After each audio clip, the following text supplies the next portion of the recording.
నివ్వరబోతుంది, రైతులు మొత్తము ఆందోళన చేస్తూ ఉన్నారు అని చెప్పి మాట్లాడిన మొన్న. దాని మీద ఒక కథనం కూడా రాయడం జరిగింది.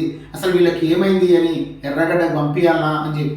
ఈయన దేశ రాజకీయాల్లో పోయినలేనే ఓన్లీ మహారాష్ట్ర కూడా తిరిగింది, మరి దేశ రాజకీయంలో తిరిగినట్టుగా ఫీల్ అవుతున్నాడని చెప్పి ఒక కథనం రాసి. నిజంగా వీళ్ళు ఈరోజు మళ్ళీ చంద్రబాబు నాయుడు పునర్నిర్మాణం కోసం తెలుగుదేశం పార్టీని ఈ యొక్క రాష్ట్రంలో రేపు 19వ తారీఖు తెలంగాణ రాష్ట్రంలో అడుగుపెట్టబోతా ఉన్నాడు.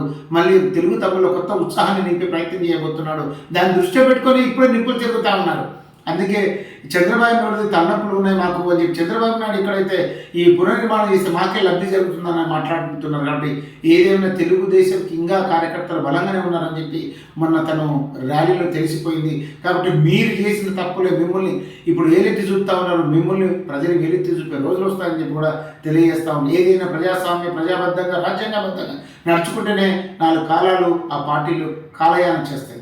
లేని కాల క్రమంలో కాల గర్భంలో కలిసిపోతాయని చెప్పి తెలుసుకోవాలని కూడా తెలియజేస్తాను.